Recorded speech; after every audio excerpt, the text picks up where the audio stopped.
This is CJ Neal with the Oklahoma Eagle and Neal Communications.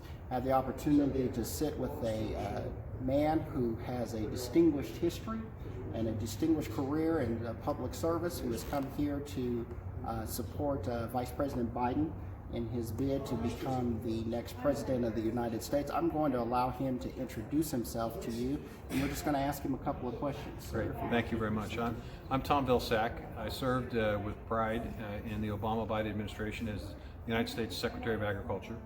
Prior to that, I had the great privilege and honor of being governor of the state of Iowa.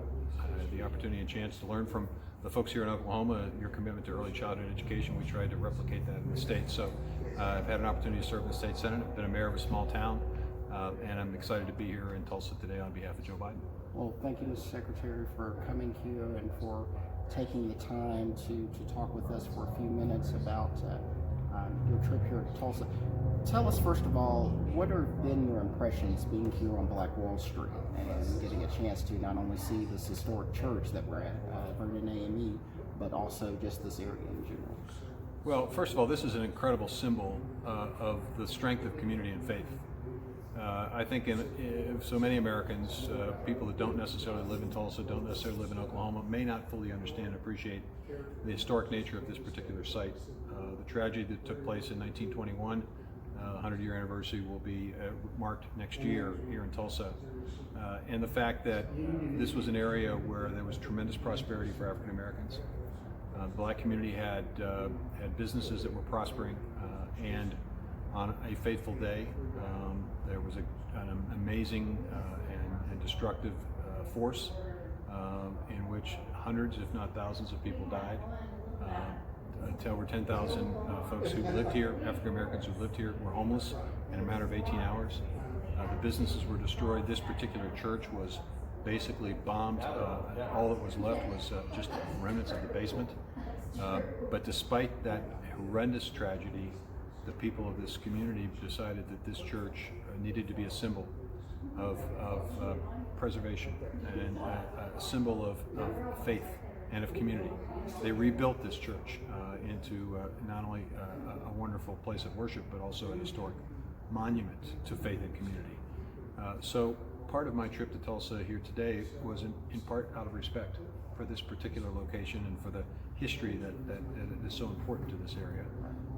And then it's an opportunity as well to talk about this concept of community that I think in the United States today, I think many of us feel that there isn't that sense of community and connection with one another. And I'm looking for a president that will unite us and not divide us, that will essentially restore that sense of community, and I think not only by how he acts, but also by what he can do in the office.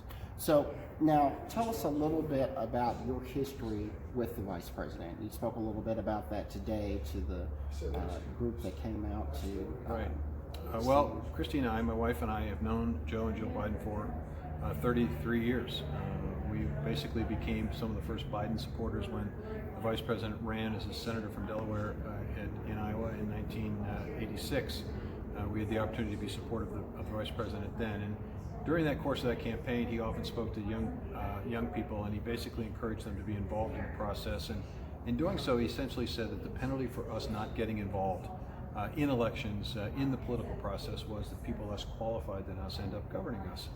I didn't realize the strength of that message until several months after his campaign ended. The mayor of our town, a town of 8,000, Mount Pleasant, was shot and killed in a council meeting by a citizen who was unhappy about a sewer problem. And the mayor's father, slain mayor's father, came into my office and asked if I would consider running for mayor. And I remembered Vice President Biden's directive, his admonition, and his inspiring message, and I thought, well, I need to do what Joe would want me to do. I need to give it a shot. I may not win. I'm a Democrat in the Republican community, but we'll give it a shot. And it turned out pretty well. I was elected to mayor, and then state senator, and then governor. And so we've known them for a long, long period of time. And over that period of time, he's always really cared deeply about us and about our family. We've both families have suffered through tremendous loss of family members, and the Bidens were some of the first people who reached out to us when our 5-year-old granddaughter passed away, unfortunately and suddenly. He very much understood the pain of that loss.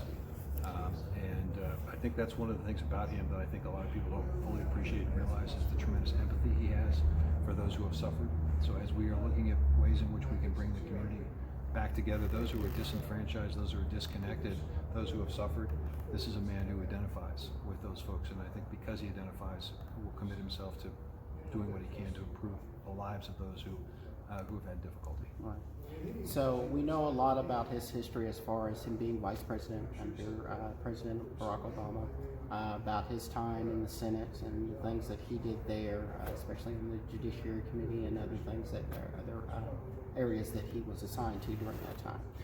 One of the big questions has been with this election has been about minority support and things that people have done in the minority community. In the last debate, there were many candidates such as Pete Buttigieg, Elizabeth Warren, Bernie Sanders, who talked about all of the things that they had done for minorities.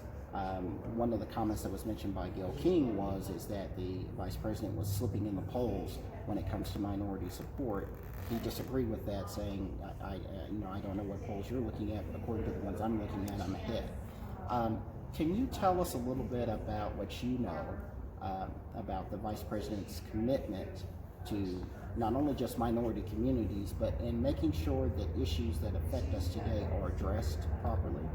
And how would he be as a president in order to handle those type of issues? Well, I suspect, I don't know this, but I suspect that one of the reasons why President Obama selected Vice President Joe Biden to be his vice president was because the vice president had a lifetime of experience with minority communities. As a kid growing up in Pennsylvania and ultimately moving to Delaware, he spent time in the African American neighborhoods in his community, Wilmington, Delaware. He spent time as a young lawyer and a public defender working on behalf of African American clients. He spent time in the neighborhoods. He understood some of the challenges, some of the unfairness and the injustice that people had experienced. You know, I will tell you that sometimes it's one thing for politicians to talk about programs and policies that they will enact to try to improve the lives of people. It's another thing when you've actually lived with folks, when you've actually gotten to know them, to be able to connect to them and to understand that the hopes and aspirations are very similar, and the frustration that there must be when you have that hope and opportunity is not there simply because of the color of your skin or where you happen to live. So I think the vice president brought that awareness, that connection to his public work. So as a public defender, he committed himself.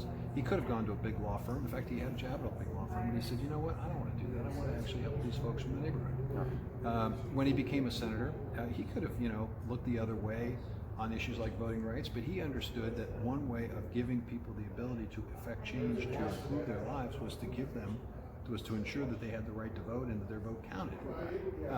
He knew that there needed to be judges who understood and appreciated that we have within our systems, whether it's intentional or unintentional, there is a bias, there's a prejudice, there is a tipping of the scales that oftentimes put African American defendants in a different light, in a different position. Sentences weren't the same. They were disparate. There were significant disparities between what I would get if I was accused of a particular crime and what an African American same crime would get. And so he's committed himself to criminal justice reform. He understands and appreciates. It may be great to talk about great, huge government programs and how at the end of the day, don't worry about how it's going to cost.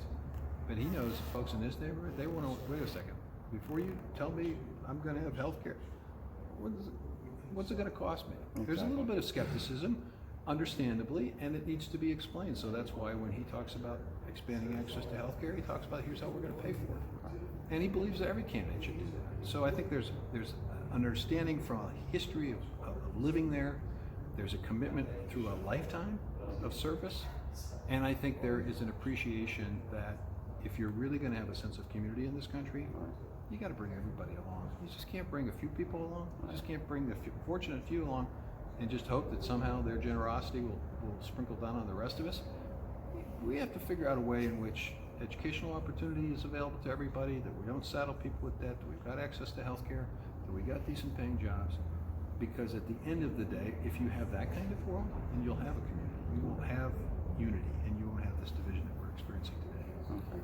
Well, and I know that you're briefed on time. I just have one final question. This was actually something that was mentioned by Mayor Bloomberg when he came here. He came here for his visit, and one of the accusations that he put out there was that you can't be a serious candidate talking about minority issues without visiting Black Wall Street. That was a comment that he made about a week or so ago. Now, I understand that you're here right now on behalf of Vice President, Joe Biden, that also that Bernie Sanders' wife, Dr. Jill Biden, or Dr.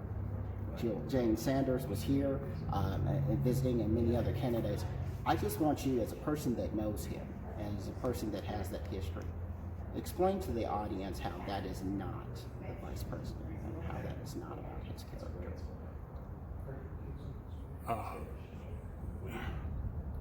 I wish that every single person could be with me, and when I was with the Vice President and I, we did, 50 events, and every single one of those events, the Vice President gave a speech, which politicians do. But the thing that was different about the Vice President is he then spent an incredible amount of time afterwards talking to individual people, not groups of people, not press, individuals. And he would commiserate, he would sympathize, he would be compassionate, he would hug the person whose granddaughter had died. He would sympathize with the person whose service spouse had been killed in action. He is a man of incredible empathy because he has suffered. You know, I think one of the reasons why he connects to minority populations as well as he does is he understands suffering. And I think our minority community understands suffering better than a lot of us do. And I think he connects there, and I think he understands, and I think he is so appreciative of those who, despite all of the difficulties they've experienced, still have hope, still have faith, still believe in this country, still believe in the process. So, yeah, you know, it's great to visit places like this.